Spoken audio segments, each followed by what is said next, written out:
Hello, my name is Kane. This is Castle Tutelage, your home defense network. We're talking about home invasions and the four types of home invasion robberies that there are. If you haven't heard the first scenario, go back and listen to the first scenario. And that is that mythical late at night and you're starting from your bedroom, that kind of situation. The second one that we're going to be talking with is that they're currently trying to break in a door or through a window, some kind of a choke point. The third one is them ringing the doorbell, and you or a family member come and open the door, and then they just flood you with quick and overwhelming force. The fourth one is some kind of an outside scenario where they're meeting you in the outside, out of the house, whether you're doing yard work, you're coming home, and they're waiting for you at the garage, or they're already in your home and you walk into them. That kind of a scenario. So what we're going to be talking about a little bit is about giving you what the second scenario is, that you're hearing someone trying to break in a door, trying to break in the window, that kind of thing. And you know, first thing you do is you don't go over and investigate. You look around the corner and they're still trying to break in the door. You hear a funny noise. You need to arm yourself quickly. Once you have armed yourself, and in that situation, again, what is a long gun used for? It's good for static positions, defending a choke point. A door frame is a good choke point to have, okay? So if, again, this is not legal advice, it's just giving you information for you to use your defense is what you need to do. So if someone is trying to currently break into your door, maybe for me, grabbing a shotgun, getting on the phone, okay? This is also predicated on, is this a stand your ground state?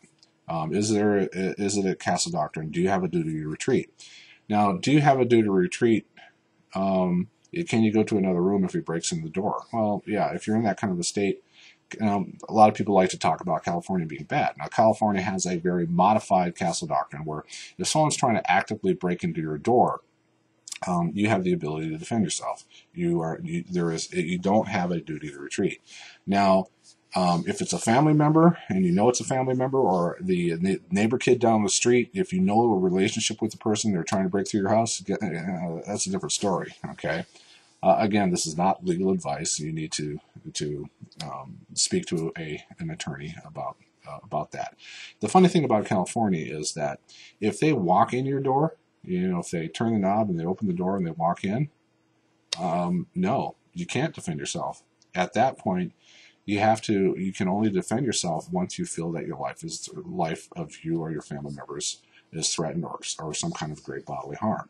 So a person in California can walk in your door, walk to your TV, pick it up, and walk out, and you can't defend that.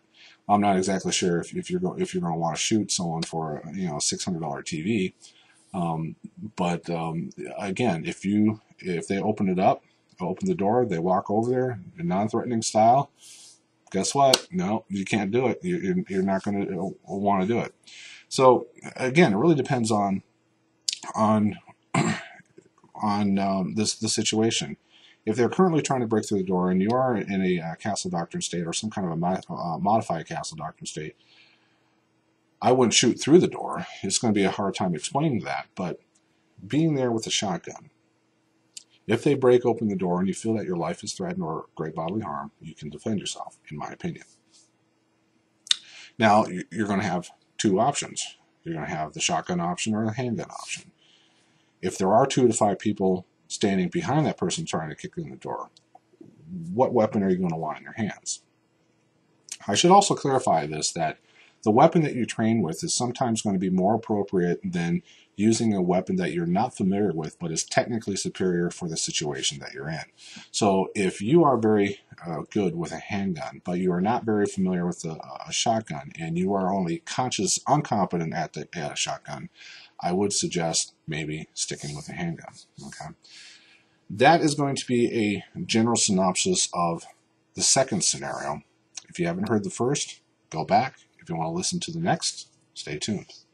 My name is Kane. This is Castle Tutelage, your home defense network. I hope this helps.